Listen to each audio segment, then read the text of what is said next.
আৰক্ষী অধীক্ষকৰ নামত ধন দাবী ৰাজ্যত এতিয়াও গিজগিজাই আছে দালাল মুখ্যমন্ত্ৰীৰ কাঢ়া নিৰ্দেশকো বুঢ়া আঙুলি দালালৰ মুখ্যমন্ত্ৰী ডক্টৰ হিমন্ত বিশ্ব শৰ্মাৰ নিৰ্দেশকো কেৰেপ নকৰে একাংশ দালালে ৰাজ্যত এতিয়াও মুক্ত বিচৰণ কৰি আছে দালালে চিৰাং জিলাৰ ২ নং গৰাইমাৰীৰ বাসিন্দা শ্ৰমিক উমৰ আলীক যোৱা ১৩ তাৰিখে বঙাইগাঁও জিলাৰ দেউতাৰীৰ বাসিন্দা কৰিম আলীয়ে ফোনযোগে তেওঁৰ বাসগৃহত মাতি আনি কয় যে যোৰহাট জিলাত তোমাৰ বিৰুদ্ধে গোচৰ ৰুজু হৈছে উক্ত গোচৰটো সম্প্ৰতি বঙাইগাঁও জিলা আৰক্ষী অধীক্ষকৰ হাতত আছে এই গোচৰ নিষ্পত্তি নকৰিলে বিপদ হ'ব বুলি শ্ৰমিক উমৰ আলীক ভয় দেখুৱাই কৰিম আলীয়ে শ্ৰমিক উমৰ আলী শংকিত হৈ উপায় বিচৰাত কৰিম আলীয়ে গোচৰ নিষ্পত্তিৰ বাবে বঙাইগাঁও জিলা আৰক্ষী অধীক্ষকৰ নামত ৪০ৰ পৰা ৫০,০০০ টকা দাবী কৰে পাছত ভুক্তভোগী উমৰ আলী উপায়হীন হৈ নিজ গাঁৱৰ মুখিয়াল ব্যক্তি এগৰাকীক ঘটনাটো জনায় আৰু তেওঁৰ পৰামৰ্শ মতে কৰিম আলীক ফোন কৰি মোবাইল ফোনত তেওঁলোকৰ কথোপকথন ভিডিঅ' কৰি ৰাখে কাগরে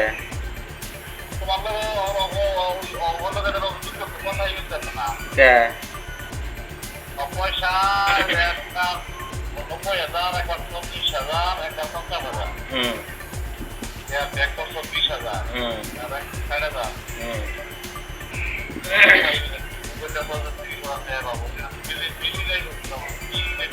না এখন ধরো তুমি ওগুলো বাদ দাও থানাতে কত হলে মিটাবের পাবা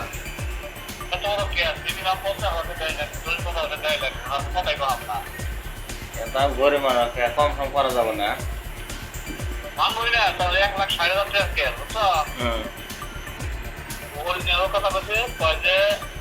আমার পয়সা আমাদের লাগতো না খালি মানুষটা একবার আমার সামনে দেখমাল করে আমি সেবা করছি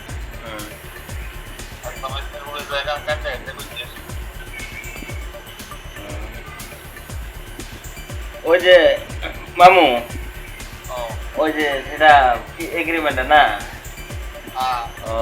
মোবাইলের দিছে ওটা যে বাচ্চা বেরিয়ে চেক করছে আমি তো পাই না অল্প আমার মোবাইলে পাঠিয়ে দেবা অরিজিনালটা আছে তা আমার বাড়িতে মামুকে বাড়িতে না আমার গাঁত আমি তো এখানে না থাকি কই নৰু তাৰ মানে এইটো আমাৰে গাঁৱৰ ল'ৰা আমাৰ চকুৰ আগতে ডাঙৰ দীঘল হ'ল বৰ্তমানে এই ঠেলাৰ মাটি কাটি আছে লিভাৰী কৰি আছে তেওঁক যে এনেকৈ ধমকি মাৰিছে সেইটোতো মোৰ হিচাপতো তাক লৈ আহি পানিছমেণ্টে কৰিব লাগছে আগত তাৰ পাছত আইনত কি হয় হ'ল হৈ আগত তাক লৈ আহি ইয়াতে পানিছমেণ্ট দিব লাগে কিয় আজি পৰ্যন্ত আমাৰ এই অঞ্চলত এনেকুৱা কাম হোৱাই নাই আৰু এটা দুখীয়া ল'ৰাৰ এনেকৈ ধমকি দিয়ে এইটো কি কথা আজি তাক দিব কালি মোক দিব তাক ফোন লাগ দিব এইটো কথা নহয় না অতি শীঘ্ৰে ধৰবা লাগে আজিয়ে ধৰবা লাগে মোৰ মতে আৰু ইয়াতে তো আৰু মানে বদনাম দিছে নহয় এটা এছপি ইমান ডাঙৰ এটা অঞ্চলৰ এটা এই মুৰব্বী তেওঁৰ এটা বদনাম দিছে এইটোতো একেবাৰে সৰু কথা নহয় কিন্তু তাক অতি সোনকালে ইয়াৰ আইনৰ ব্যৱস্থা ল'ব লাগে এইটোই আমাৰ অনুৰোধ আৰু চিৰাঙৰ এজন ব্যক্তিক বঙাইগাঁও জিলাৰ এজন ব্যক্তিয়ে বঙাইগাঁও জিলাৰ যি আৰক্ষী অধীক্ষক তেখেতৰ নাম লৈ ৫০,০০০ টকা দাবী কৰিছিল যে তেখেতৰ এগেইনষ্টত কেছ হৈছে বুলি ভুৱা গতিকে কি ক'ব হয় মোৰ মানে বক্তব্য হিসেবে মোহাম্মদ উমৰ আলী আমাৰে গাঁৱৰ ল'ৰা একেবাৰে দুখীয়া মানুহ আৰু মোহাম্মদ কৰিম আলী দেউতাৰ ঈশ্বৰ বুলি কয় আমি তাক এনে চিনি পাওঁ আমি বেছি তাৰ গাঁৱত নাযাওঁ তে এই গৰিব মানুহক মানে এছপি মহোদয়ৰ কথা কৈ তাৰ বোলে এটা কেছ হৈছে হয়তো এছপি আগতে ল'ৰাটো উমৰ আলী নামৰ ল'ৰাটো মানে ভাটা চাটা খাটিছিল সেই হিচাপত মানে তাই কৰিম আলীৰ মানে ফোনটো পাই উমৰ আলী মানে তাৰ ঘৰত যায় কিবা ৫০,০০০ টকাৰ মানে ডিমাণ্ড দিছিল সি পিছত তাৰ ঘৰৰ পৰা উলটি আহি আমাৰ গাঁৱত বহিছিল বহাৰ পিছত সি মুখিয়াল মানুহক লৈ মানে কথাটো মানে সোধ-পোছ কৰিল আৰু মুখিয়াল মানুহজনে গাঁৱৰ মানুহে এছপি মহোদয়ৰ তাতে গেছিল আৰু মানে দৰখাস্তও দিছিল যে এছপি মহোদয়ৰ ওপৰত মোৰ বিশ্বাস আছে এই এছপি মহোদয় এই দুখীয়া মানুহৰ পেটত লাঠি নামাৰে কিন্তু এই দেউতাৰী গাঁৱৰ বহুত কেইটা দালাল আছে সেই দালাল কেইটা মিলি আমাৰ চিৰাং জিলাৰ দুখীয়া মানুহক মানে ধন দাবী কৰি টকা খুজিছে সেইকাৰণে মই এচি মহোদয়ে কওঁ যে যাতে কৰিম মালিক অতি সোনকালে গ্ৰেপ্তাৰ কৰি জেল হাজতলৈ পঠিয়াই দিয়ে। সেইদিনা মই বঙাইগাঁৱত কাম কৰি আছো মিলত। কাম কৰি থাকাতে এটা নাম্বাৰ গেল, অচিনাকি নাম্বাৰ। মই ৰিচিভ কৰিলোঁ মোটামুটি 10:30। ফোন কৰি মোক কয় সন্ধিয়া 5টামানত মোৰ ঘৰত আহিব কৰিমালিয়ে। তাৰ ঘৰত মই গেলোঁ। কৰিমালি কোন গাঁৱত? এই দেউতাৰী, চৰ দেউতাৰী। কি কৰে তেওঁ? ভিতৰি ছিক্ৰেটাৰী বুলি শুনি পাওঁ, ইমানটো মই নাজানো। এইটো আছামৰ মানুহ, মই চিৰাঙৰ মানুহ। তাক গেলোঁ তাৰ ঘৰত। আমাক আৰু কল বোলে বঙাইগাঁও SP অফিচত তোৰ নামত কেছ আছে, 50 টকা দিলে এইটো মীমাংসা কৰি দিম মই। তাৰপিছত ক'লোঁ মইতো দুখীয়া মানুহ, মই কাম কৰি খাওঁ, ইমান পইচা ক'ত পাম, মই ঘৰত যাওঁ, যাই কিবা এটা মই বুজা মেৰা কৰোঁ ঘৰত, কৰি পেলাই ফোন কৰিম। এতিয়া মই ঘৰত আহিলোঁ, আহি আমাৰ গাঁৱৰ মুখ্য ব্যক্তিয়ে লগত লৈ মই ফোন কৰিলোঁ। তাৰ ভিডিঅ' ৰেকৰ্ড কৰিল বস্তুবিলাক কৰি, আৰু ৰাতি মই ক'লোঁ মই 30,000 মান টকা দিওঁ।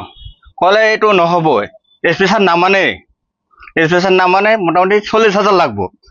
50,000 পৰা 10,000 কমিছে আৰু কমাৰ পিছত কয় 40,000 টকা দিলে মই মীমাংসা কৰিম। মই তাক ক'লোঁ বোলে 30,000 টকা যদি ৰাতি দিওঁ এইটো হ'ব না নাই? কয় নহ'ব, তই 10,000টো মোটামুটি 10 দিন পিছত দিবি, মই এইটো জামিন হ'ম। এইটো SP ছাৰৰ কথা কৈ 40,000 টকা মোৰ পৰা খুজিছে, আৰু মোৰ নামত কোনো কেছ বেছ একো নাই। এছপিক আপোনালোকে জনাইছে নে নাই এই বিষয়ে? পিছত আমি এইটো ভিডিঅ' ৰেকৰ্ড আছে, আমাৰ গাঁৱৰ মুখিয়াল ব্যক্তিক ভিডিঅ' ৰেকৰ্ড কৰিছোঁ, এইটো SP লগত পঠাই দিছোঁ, কিবা লিখিত পঠাই দিছোঁ SP ছাৰৰ লগত। এইটো আমাৰ হিচাপত আজি মোক ধন দাবী কৰিছে আৰু বেলেগক কৰিব, এইটো আমাৰ হিচাপত পুৰা একদম শাসন লাগে, তাক জেলত সোমাব লাগে, মোৰ এইটোৱে কথা। গাঁৱৰ ব্যক্তি হিচাপে মোৰ মতে মাননীয় মুখ্যমন্ত্ৰী যি ধৰণত দালালৰ বিৰুদ্ধে ব্যৱস্থা লৈ আছে, সেই সময়ৰ ভিতৰতে বঙাইগাঁও জিলাৰ দেওতাৰী গাঁৱৰ কৰিমালি নামৰ এজন ব্যক্তিয়ে আমাৰ চিৰাং জিলাৰ 2 নম্বৰ গড়েমাৰী গাঁৱৰ এজনৰ ৰাতি ফোন যোগে তেওঁ ধন দাবীৰ বিষয়ে আলোচনা চলায়। আৰু SP মহোদয়ে যিজন বঙাইগাঁও জিলাৰ SP আছে, সেই SP জনক মই অনুৰোধ জনাইছোঁ যে তেওঁলোকৰ বিৰুদ্ধে অতি কঠোৰ বিহিত ব্যৱস্থা ল'ব লাগে, অতি সোনকালে তাক গ্ৰেপ্তাৰ কৰিব লাগে। আজি সন্ধিয়াতে তেওঁক গ্ৰেপ্তাৰ কৰিব লাগে। তাই এনেকুৱা দুঃসাহস ক'ত পালে?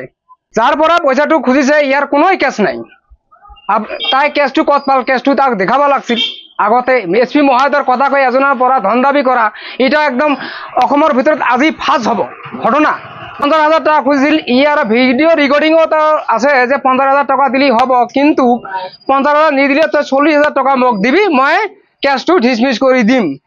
ঘটনা সন্দৰ্ভত সোমবাৰে ভুক্তভোগী উমৰ আলীয়ে বঙাইগাঁও জিলাৰ আৰক্ষী অধীক্ষকক অভিযোগ দাখিল কৰে। বঙাইগাঁও জিলা আৰক্ষী অধীক্ষকে এইজন প্ৰবঞ্চকৰ বিৰুদ্ধে কি ব্যৱস্থা গ্ৰহণ কৰে সেয়া সময়তহে হ'ব লক্ষণীয়। ব্যুৰ' ৰিপৰ্ট, সংবাদ লহৰ।